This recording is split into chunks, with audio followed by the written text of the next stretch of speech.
Ladies and gentlemen, welcome back to the podcast. My name is Justin. I am your host of Next Album Please. And today I am really proud to bring on, and you will know us by the Trail of Dead. I'm super excited for this interview, man. Thank you so much for coming on. Thanks for having me. Yes. I was actually going to see you guys in 2019 or 2020. Do you remember? It was in Fresno, California. Do I remember? Fresno, California. You guys were going to be playing at Strummers, and I was so excited to go. And I think with everything got canceled, and yeah, they shut down. Did it get canceled? Yeah, that was one of the ones that got canceled, and it was right after the pandemic started. Oh, because I know that we played right before. Yeah, you guys were. I know that I went to one before. I seen you guys once before, and then okay. I was gonna see you when you guys came back again, and then that one I think. But they had it on the board and everything. I was like, oh yes, again. So okay, cool. Well, not so cool, but yeah, right. But at least I got to saw you guys at least the one time, and people that are listening and watching, it's an incredible experience. Literally like no other. It's definitely an intimate concert that you can really get into. So how did you guys even get together? How did you guys meet? In high school, me and Jason met in high school, and we were like the stoner kids that hung out behind the band room. But the funny thing was, like, we met pretty much like only just like a handful of months before I was planning to leave Hawaii. Mm-hmm. So my parents were going to move to the mainland, we call it. When you live on an island, everywhere is the mainland. And, we were going to Seattle at the time. So we ended up in the small town of Olympia rather than the city of Seattle, but still the music scene was amazing. So I wrote back to Jason and told him, like, dude, you got to move, check this out. There's crazy bands out here. So, so he followed me out to the Northwest, and then he got into bands. But we kind of like were in and out of each other's, like band lives when we lived there. We were always like involved in the same scene, but didn't always play music together. Yeah. And it wasn't until we moved to Austin, Texas in '94, that's when we said, maybe it's time we start a band now, like the two of us. So that's what happened. Nice. And I'm super grateful that you guys actually got together and really stuck with it too, because if those that have not listened to these guys, they are really unique. And when I say that, I put you guys in almost like the same category as like Hot Snakes, Yeah Yeahs, Hum, like these guys. But to me, you guys have like a Beatles vibe to you too, like a new age Beatles. And it's, I just can't explain it. Every time I listen to one of your guys' albums, I still hear the Beatles, but it's not that music. It's weird. Has anybody ever said that before, like Beatles reference? It doesn't come up often. I think because a lot of people assume that we're more inspired by like modern contemporary rock bands. But, actually even Pink Floyd was, a huge influence. And so like we've kind of been jokingly called Punk Floyd. And I love that one. Yeah, that's a good one. Yeah. But the Beatles, I grew up with the Beatles. That was like my first musical memories was mainly about the Beatles. Yeah. And when I got more, older, working, studying music, I really studied the Beatles like academically. I wasn't just a Beatles fan. I was kind of like a Beatles scholar in that sense that I read every book I could find about the Beatles. Nice. And a lot of those got into a lot more technical aspects of the Beatles that are, there's more literature written about that band probably than any other band. Yeah. Most definitely. Yeah. So you can really deep dive when it comes to like exploring their, like there's that one book that's called just, recording sessions, and it goes into pretty much every day at Abbey Road, what's on the log, who's the guy that plays the cornet on Penny Lane, like you get to everything. Yeah. So that's kind of how deep I got into, like. Well, I mean, and it definitely shows. And Pink Floyd is yeah, I agree. I couldn't agree with more, actually. There's not as much written about Pink Floyd. You can't. There's no like log book of everything that they've done. In the same way that there's no book like that about Sonic Youth.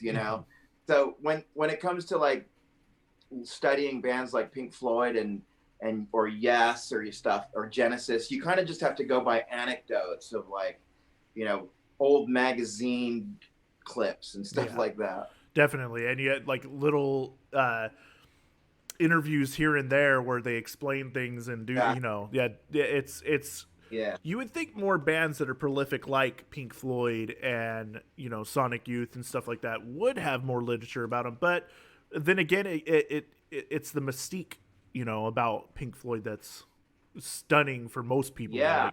So, so you guys moved to Texas. You guys started this group. What inspired you though to really start making music? Because your music is, I know you were shaking your head earlier, but it is different. It's really unique. It's you know what? To me, it's the first time I heard you guys, I was listening to a Mars Volta album, and somebody said, "Hey, you think Mars Volta goes wild? Check out this." And they showed me your guys' stuff, and I was like, instantly in love. So how did you get to that point? Well, as a child, I think as a kid, my parents had really eclectic tastes. So they were like kind of like 70s hippies that were kind of on the tail end of the what they weren't part of the Summer of Love. They were like so they became part of like a new age movement that was before the word new age was even coined, right? Yeah. So at that time, along with like Frank Zappa and Floyd and all this weird stuff, they were also listening to some really eclectic, more like new age music, I guess you'd call it. But some of that also kind of crossed the line into prog rock.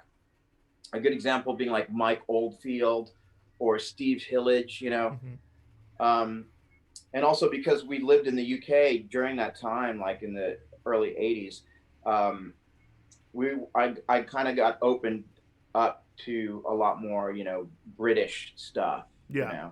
When I moved back to the States from the UK, I was like, I didn't understand it took me a while to like get my head around the music scene in the States, because I've been completely anglicized over there.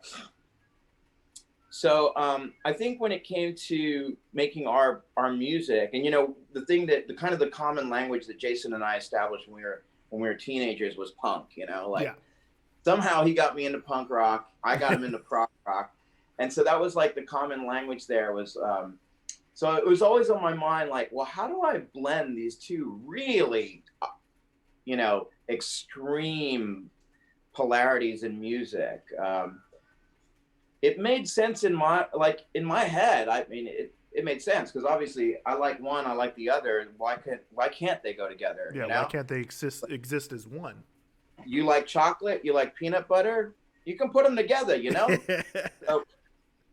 So that was my idea. It was like, well, what if we did kind of do some queer marriage between like, new agey prog rock and, hardcore punk. Yeah. And it does blend well. You guys blended it. Actually, you guys are, I haven't found anybody to do it quite as well as you guys have done it. You guys have definitely mastered the prog punk kind of thing, but you guys don't just stop there though. That's what's crazy is you guys do.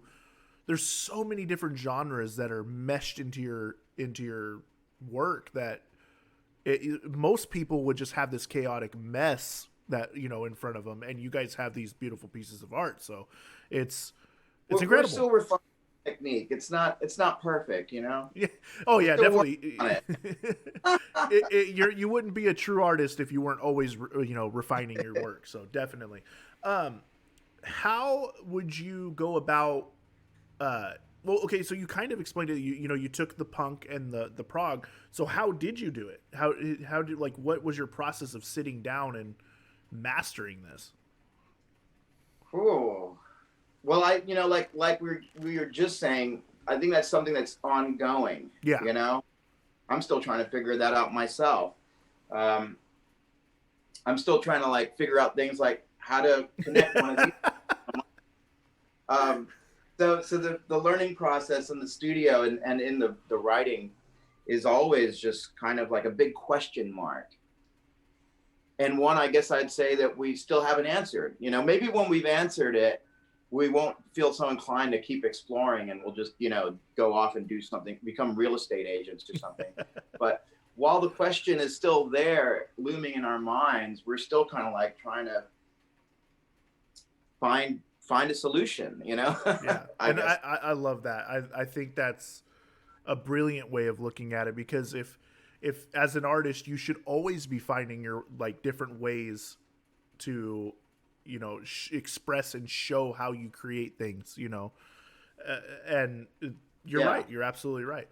uh have I mean, I this kind of, you already kind of, you know, answered my question here with this, but your musical journey, you and Jason, you guys had did you guys have like a deliberate direction on where you wanted to go, or like did you have like did you go to him saying, okay, this is how I want to do things, or did you guys just get together and just start working basically?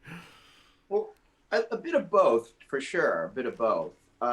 There was in our head the theoretical like concept of what we would like to do, how we would like to combine all of the influences. And you know, when we started, you know, a lot of those influences were hip hop as well. So we were hugely into, you know, Public Enemy and De La Soul, and so to us, those were just as much part of the whole, I don't know, gumbo, I Yeah. guess, of music.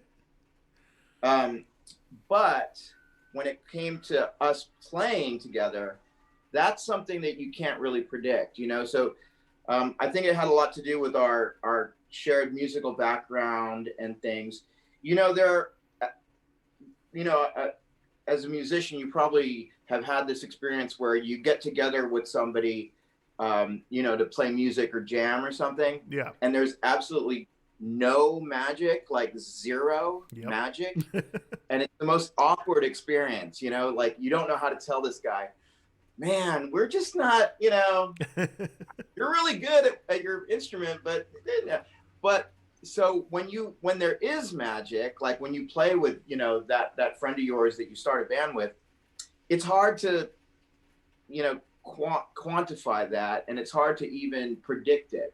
Yeah. And I think Jason and I felt that pretty much early on, that like when we played together, we had this kind of creative energy that just boom, it was there, you know. Yeah.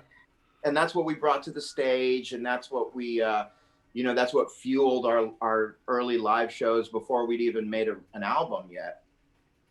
So when that happens, that's kind of what you based your theory stuff on. You base it on like just that magic that happens when you guys play together Yeah. as a band. Yeah, definitely. And you have to Did that have. answer your question? Yeah, go ahead. Yeah. Oh no, Yeah. you And all that theorizing, you know, would not do anyone any good if that magic wasn't there. no, Right? you're You know? absolutely right. You have to have this partnership. You have to have, you know, this equal drive and will, you know, and also you have to have that clickiness about you Yeah. to even come up with anything good. You know, there's a lot of bands and groups out there that have prefabricated artists, you know, within the band, and that's fine and all, but you can tell the difference between an authentic, real group of friends and family musicians compared to the corporate okay, these five guys, we're gonna put them Right. together, and and Yeah. that's At least I hope that we can tell the difference right. because now we're developing AI that's going to write songs for us. Right. We'll be going places we never thought we'd be going. Yeah. How was it recording the Godless album, which has probably one of the most badass intros ever? It's just so epic going into the Godless album. um, it was, well, I mean, it was a hard record for sure. I'm not going to lie. Um, that was a tough album to make. Um, but part of that had to do with, our albums are always such a reflection of like what's going on in our personal lives, right? Mm-hmm. And so that album for me was a big transition album where I was like moving back to America from having lived in Asia for 5 years, and I was getting over that. It was kind of like well, it was grief. It was straight up grief. Yeah. Like they define grief as separation anxiety, right? So being separated from a place that I'd really fallen in love with, and not being able to kind of travel during that time. Long story short, I'm not an American citizen. I'm an Irish citizen who's lived in America like since I was a kid. Yeah. But I never bothered to get nationalized, right? Mm-hmm. So I'd been away for so long that my residency was kind of being threatened. Like I might lose it. Yeah. So I had to come back to America, and once I got here, I couldn't travel. Like I had to stay here while while I was sorting out making myself reinstating my residency, Mm-hmm. and eventually I'm working towards citizenship, but that's a wait. Anyway, that was a weird feeling because for me, as since I was a kid, the freedom to travel has always been part of my life. It's always been like a kind of one of those luxuries that I take for granted because I've always had it. Yeah. So when I got back to Austin, even though I was in Austin and I love Austin, and who wouldn't want to be back in America, it was feeling that I couldn't even just like pop over to go back to visit Cambodia or go like hop over to the UK. We actually had to cancel a tour because of this. Wow. That was a weird feeling, for me, like this kind of like imprisonment in a way. Yeah, to be out, like you were. I mean, I think that's why your guys' music is so defining as well. You have so many cultures that you've got to experience and get into, and to be stationary. I mean, that I couldn't. That's crazy. I would have went crazy. I did go crazy, which when you're making an album isn't necessarily a bad thing. Yeah. That can always be used as creative fuel. So there were some dark moments when I was just kind of like frighteningly depressed to, people were, worried about me type of thing. But during that whole time, we were working on the album. So that album had its ups and downs. But when it came to the actual working on the record, I mean, all that went fine. That was pretty smooth for the most part. It was just like the kind of like the background drama that sometimes, you don't hear it on an album, but maybe that's what fuels like the emotional content. Yeah, it's the real. It's like, what do they call it? I heard somebody say it really well. Real life creative process is when real life leaks into your creative process. Which, as an artist, it better. That's what fuels most. I've heard it being called the Fleetwood Mac rumor syndrome. The Fleetwood Mac rumor. I like that. That's a good one. So, you guys have toured all over the world, basically, correct?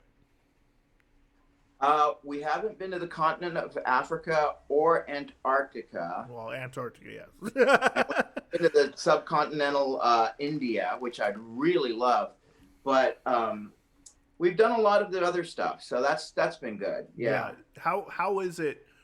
I've always said this. I enjoy being an American. I I don't knock my country, and every country has things that they got to work on and blah blah blah.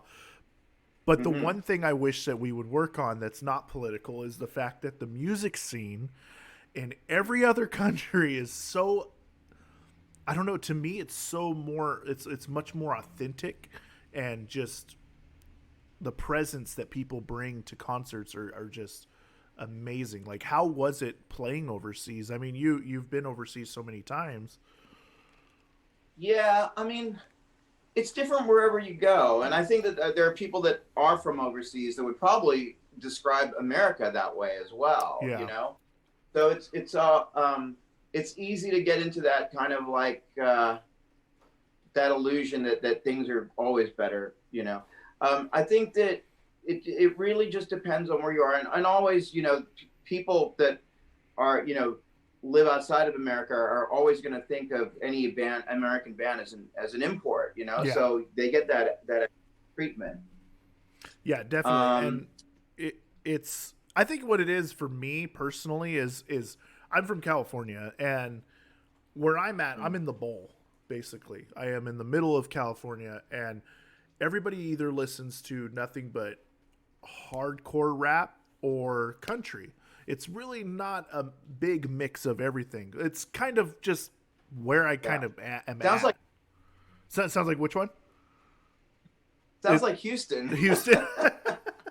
I mean, and there's nothing wrong of obviously with country or rap. Both of them are huge influences on the rock scene as well.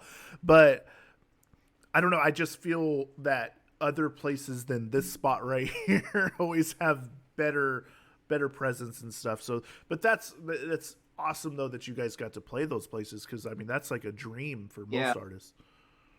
I mean, I think that when I my trip to Cambodia, which turned out to be a very long trip, um, probably really changed a lot of the way I thought about music, and that was really special time because there wasn't as much of like I wasn't like it wasn't like booking shows or anything like that. It was more like just going out and playing all the time, and that kind of really changed how I thought about how music can be made, or um, it, informally, I guess. Yeah, And I suppose coming back to the States, that was the thing that struck me the most acutely, was just like, wow, it's such a formal thing here. That you go to a bar and you see a band, or you go to a concert and you see a band, you know, or but you don't just get like a bar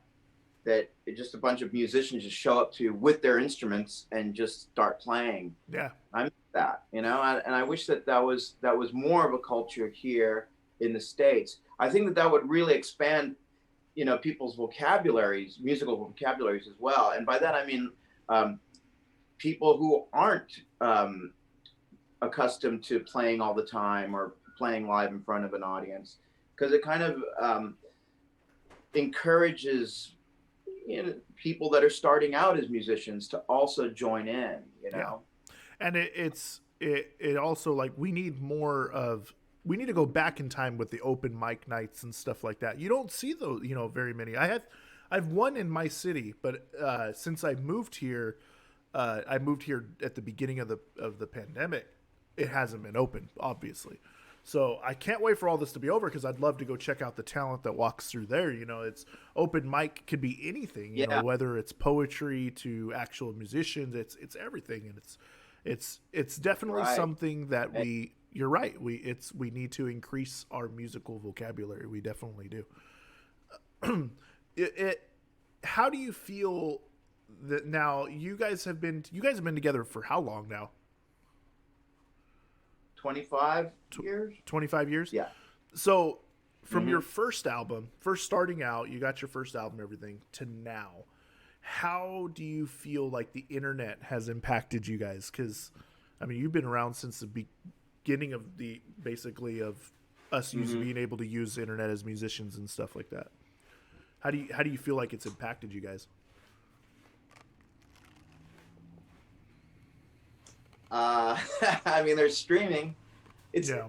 I mean, I don't know that it's impacted us any more than it has impacted the entire world. So maybe it's easy to kind of think more about how it's impacted the world and less about how it's impacted us as a band. I mean, the whole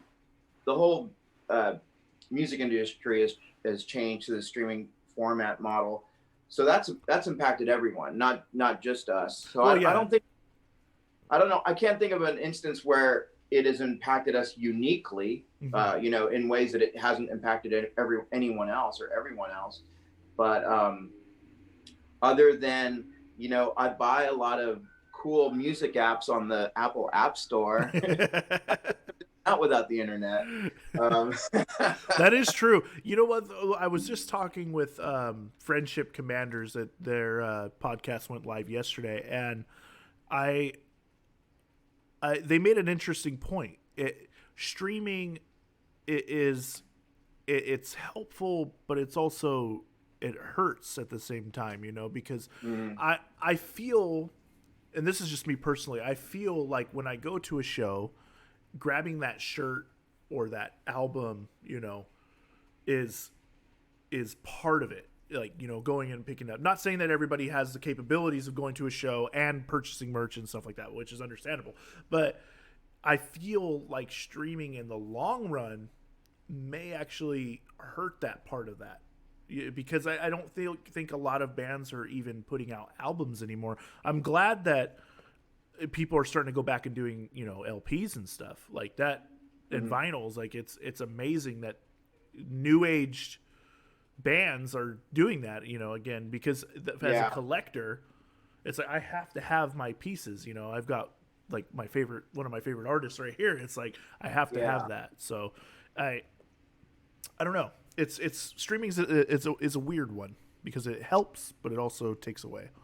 it is. I think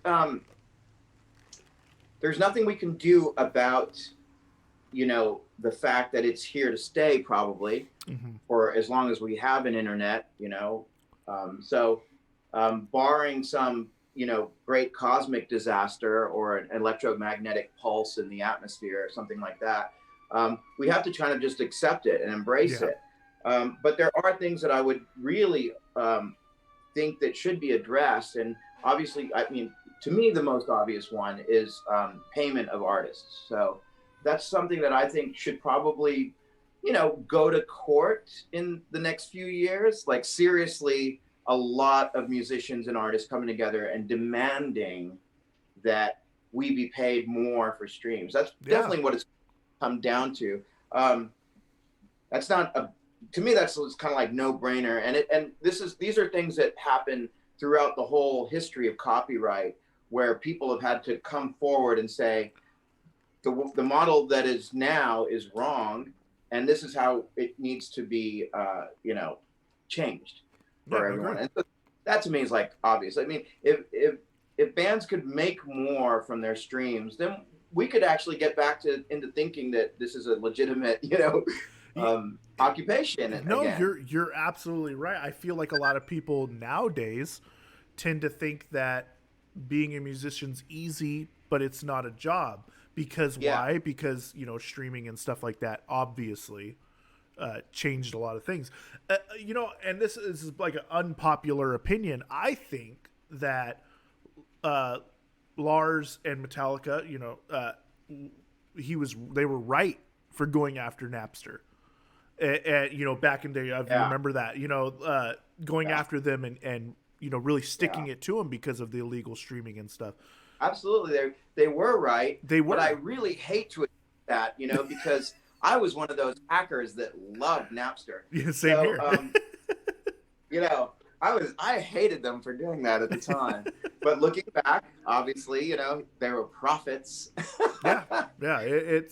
It's the industry has definitely changed, and I agree with you. I 100% agree with you. I think that musicians, any type of content creator out there, like I feel, I feel like musicians kind of got the short end of the stick because you could play video games online now and make tons of money. You know what I mean? Why can that Well, make so much money, but a musician some that video games do, but yeah, you're also some talking you're also talking about like hundreds of thousands of people, you know, playing the same game, sometimes up into the millions. Yeah. So when it comes to that, you know, there are bands that are, you know, have you know, hundreds of thousands and millions of listeners and followers, and yes, they are making money. Yeah. It's just all the others, and I think when you think of it as a, you know, I like bringing numbers, but I also hate bringing numbers into it because, you know, like Yeah. math sucks. But it's and so when you see the actual bell curve of the, you know, the 1% of people that are making money in the industry and everyone else, it's kind of like looking at the great economic divide of humanity, you know, like here's the 1% that own everything and here's everyone else. Yeah. Then you start to feel that, wow, there's something wrong with this model. Now, are we talking about tackling like the music industry, or are we maybe talking about tackling something that's really innate to humanity, you know, like this inequality? Yep. I mean, what do we do about that? You know, Exactly. maybe we could just solve like in one magical fell swoop and suddenly everything will be in balance and harmony. Yeah, But we can only until wish. that happens, You know, and it's until that crazy happens, because there's so yeah. many people out there like you and I that think the same way. You know, like we need to just fix this, and it's the corporate heads, you know, the bigwigs and the 1%ers, like you say, that Yeah. make it almost impossible to fix.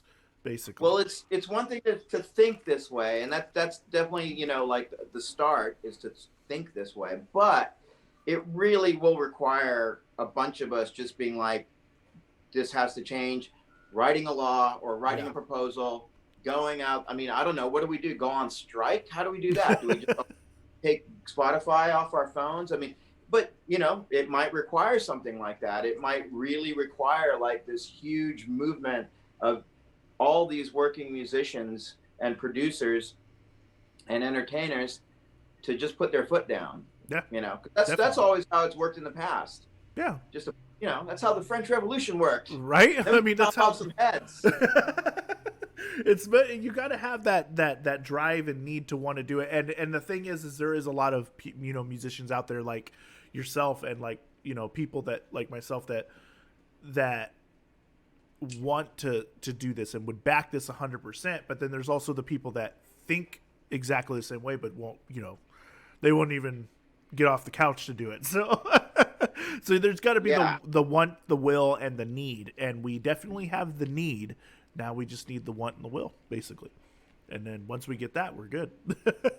Let's hope 7 million people are listening to this podcast right now. Right? If that happened, oh my God. Let's start this right now. So going back to you guys performing, this is something a lot of my listeners ask, and they've asked me personally, and I have definitely dealt with it. But have you ever dealt with performance anxiety? I think anybody that has performed has dealt with performance anxiety in one form or another. You would have to be like a psychopath, really, to not, you know, feel the emotions and the highs and lows of performing. But it, you know, it affects us all differently. For me, performance anxiety manifests in feeling really, really sleepy before I go on stage. Really? So anybody that knows me or has been on tour with me will usually see me like 10 minutes before performance, like dead asleep on a couch. And I'll sleep in this really intense, you know, try to get this intense sleep before going on stage. And it's a sleep that usually is like, I wish I could just do this for 1,000 years and never wake up. It's the sleep you definitely don't want to be disturbed from. But then, of course, I have to perform. So, but once I'm on the stage, it all goes away, and then all the energy comes back, all the energy that it was sapped away before I got there. But so yeah, that's how I've experienced it. Nice, and he's absolutely right, guys. Like everybody has definitely experienced it. If you haven't, you're either, like you said, a psychopath or a straight up robot. you know, Yeah, a it's Stepford wife. And, but it's part of the I think it's part of the creative process. I mean, the other question would be like, do you not want to have it? I mean, there were times when when we started touring and we were feeling pretty good about ourselves and how things were going, and sometimes I wouldn't feel nervous before a show, and I started to like get worried, like, oh my god, where's my nervousness gone? That's not a good sign. Need to get that back. it's like, where's my little pre-show ritual? Basically, it's gone. Yeah, yeah. That's that. But that's good though that people can see that even bands like, or musicians I should say, with the caliber like yourself, it happens to everybody, because the most like the people, the demographic I should say, of people that come in and ask me that are younger, newer musicians, and they ask, hey, how did you ever get over that? And I always tell them I never did.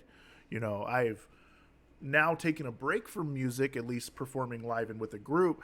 I don't think even going back right now, even if I never took a break or if I just went back to it, I would instantly have that anxiety again. And you're right. It's part of the creative process. It's your inner butterflies, I guess, basically is what people say, But Yeah. I tell them all the time, everybody has it. Big bands, small bands, humongous artists. I'm sure Metallica, they still have it. It's everybody's I guess, got I mean, it. that's really the separating line. I mean, if you can deal with it and enjoy it, then probably the life of a performer is for you. But if you can't, I mean, if you don't like that feeling, if you don't like heights, you shouldn't be an airline pilot or Yeah, sky jumper. that's So, definitely a good point on that. if you enjoy that feeling of that nervous energy that a crowd gives you and playing in front of people, then sign up. We're recruiting. Yeah, definitely. The music scene is definitely looking for more artists. It's it's flooded. It's flooded. I will say that it is flooded, but at the same time, as a consumer, I can't get enough. Man, I mean, I'm telling you, I listened to, last year. I said it on the podcast. I can't remember what the exact number was. I think it was like 490 something different genres. In one year is it's intense, insane. But I thought there was just the one genre. I right, thought it was all rock and roll. you can only wish. No, no, because then Yeah. you wouldn't have things like you guys or yeahs, like I said, or anybody like that. You got to have that in between. You wouldn't have prog. What was it? Punk Floyd. Punk Floyd, yeah, we couldn't get Punk Floyd if there was just rock. Come on. I've But been curious about like different states of mind. Like that nervous energy state of mind, and like these kind of like chemical states that we get into just from doing our art or our passions. Even if it's like athletics. yeah, And there always has been a rather kind of athletic element to what we do live. A lot of bands have that where it's physically exerting. I it mean, is. look at Mick Jagger. My Oh, God, the guy, it's insane, but he's still doing it. And so I've been reading some books about the concept of flow, which was originally applied more to athletics. But the idea of like the state of mind that we get into when we're doing what we love to do, what we're good at doing, and time changes, our sense of time changes, and we're in that zone. We're just flowing, and so I've been kind of curious about that, and yeah, that might actually be something that would be good advice to those young performers who are worried about anxiety, is to maybe just remind them that like when you're doing what you love to do, and that you get into that state of mind where the whole world melts away, yep, then you never really have to worry about like the audience, because if you're loving it, that audience is just going to melt away. They're just going to be like a background noise while you are, you know, in the flow. Yeah, definitely. And it time for me personally, time has always stood still. Whether it was a 30-minute set to an hour set, it's time, and time was irrelevant at that Yeah. moment, because like you said, you're in this mindset. It's otherworldly, and Hmm. it's the most difficult slash easiest thing to explain. So it's easy to explain it, for like a little bit, but at the same time, it's probably one of the most difficult thing to explain to another human being what your mind goes through when and everybody's different. Yeah. So, Well, but I think I mean, it's so difficult to explain that scientists are trying to do that as we speak. So it's interesting that also that it's one of those parts of the mind that is still we're still studying it, yeah, and I'm really curious to see what our exploration into that will find out, because I think we're at a time. I mean, I don't want to sound too overly grandiose, but we are at a kind of a special moment in human history. I mean, we've created a potential to do more than we've ever done in all of human history, yep, with through arts, technology, and stuff. Now we've also inadvertently created all the means to completely destroy our annihilate our civilization at the same time. yep, And so we're at a crossroads here. We're at a crossroads. And no time has ever had that. I mean, the Victorians didn't have it. The Romans didn't have it. They couldn't have like blown up the world, and they also couldn't have fed the world. But we yeah, can. We can. And so, getting to that point of like our ultimate capability, potential as a species, really, I think has to do with exploring these parts of the mind. The idea of flow, for instance, or overcoming anxieties. These are all going to be solutions that will help to come up with the big solutions, yep, like how do we fix the environment? How do we preserve habitats of natural habitats, rather than taking them all down and making tea plantations. yeah. So you know so studying those things in the mind do have that kind of like impactful. um, they have an impact, and they're going to have, I think, a foreseeable impact in our lifetimes. I agree. I agree. You mean we wake up tomorrow? Yeah, exactly. Yeah, you gotta assume that. Like, that's like, that's the grim truth about it, though. Too is the fact that we have everything to make this world beautiful, but we also have everything to make it non-existent. And it is It's interesting. choose your own adventure book. It's frightening, but it is, yeah, basically. It's super frightening, but bringing it, like you said, it when you look at musicians and their different mindset when they're on stage, whether you don't think about negativity when you're on. So when we crack that code of what goes on in a person's brain, whether at that moment, and it could be with anything. Music is not just the only thing that people experience this with. It could be a number of other things, but when we're able to crack that code and fully understand how do we get to that subconsciousness, like I don't know, and it was just gonna be interesting, like you said. I need to find more books on that stuff too. I need to do some research like you're doing, because you're getting me all into it Check now. out some. Yeah, yeah. I could recommend some, so I'll send you some recommendations after the Definitely. interview. I actually have a buddy of mine. Well, is a fellow musician that I became friends with once I started this little community. Basically, he's from the band Mims Duo. I definitely think you would really like their music. Mhm. I'll send an album of theirs to you and stuff. But Yeah. he would like this kind of thing too. So I know that there's other people out there that are super interested in this stuff. And if you guys that are watching and listening, if you're interested in this stuff, you need to look into it, because it is definitely a trip. It really is, and it makes you think, and that's the beauty about being a human being. You know, this species basically is thinking. A lot of people don't, quote unquote, think about that. You know, so, I think that's what Homo sapien means, isn't it? yeah, brain. The You thinking know, ape, yeah, thinking ape, the basically. wise ape. But We like to think of ourselves as thinkers. yeah, we never think about thinking. That's the problem with humanity. Yeah. But anyways, my friend, before I let you go, I just want to say thank you so much for coming on here. I had a blast, Thank you. talking Oh with yeah, you were asking me about the band, and we ended up starting to talk about. That's the best thing about. But that's the best We're thing talking about the condition.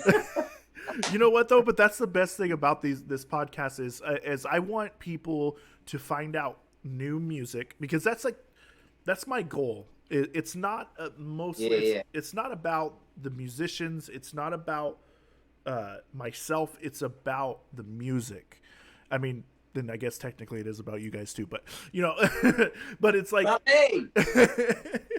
But there's tons of people out there that that have heard of you, but there's also tons of people that haven't, and maybe, just maybe, my podcast will get to them, and then they get to know you by you being on the podcast and explaining the band, plus what the road we went down. I mean, which was an amazing, like, every moment in life is a journey, and I thank you so much for coming on here and talking with me.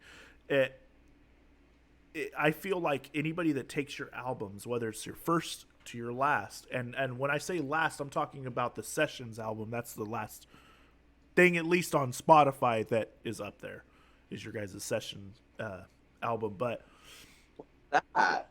it's a journey, and I think that's important for people. I think sometimes we need to get away from reality, and the best way to get away from reality, in my opinion, is to put on one hell of an album that will take you there. So, but What's the last album, like, from a band like that has set you on a journey? I'm just curious to know, because I'm currently like looking for some new stuff to listen to. Okay, so are you into like a lot of different genres? Yeah, whatever. So there's two albums, and I'll send them both to you too. One is from Mims Duo. All right. They're incredible. Like the amount of different like instruments that they have is insane. And then also I just interviewed them yesterday, was Friendship Commanders. They take you to another place, and that's the beauty of it. So I definitely suggest both those, which I'll email you after this podcast too. So cool. I will check them out.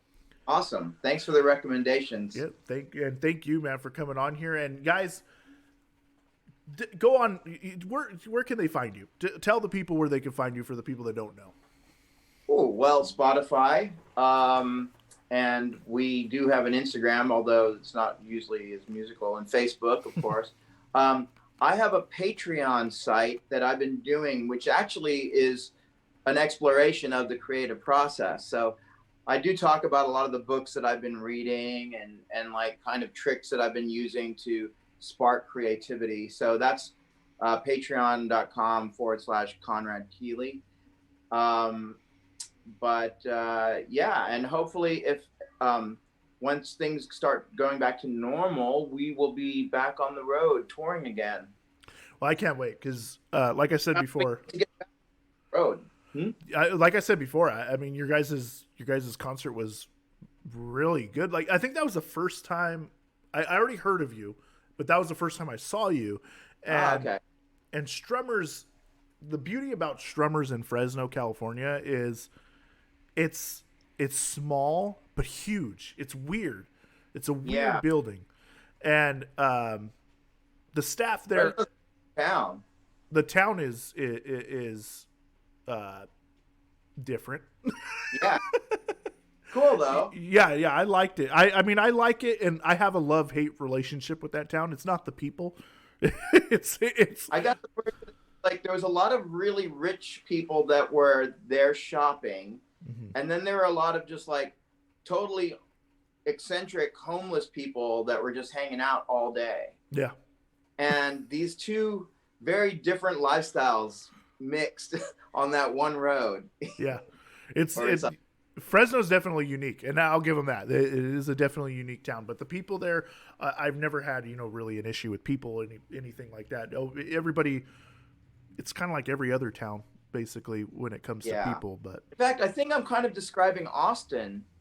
So, every city in the when's United the last States. time you're out here? I know. You know what? That's another thing too, is man, I can't wait to go out of California to watch shows too, because I'd love to do that. Go travel and watch shows as well. But we've been a little bit lucky. Like the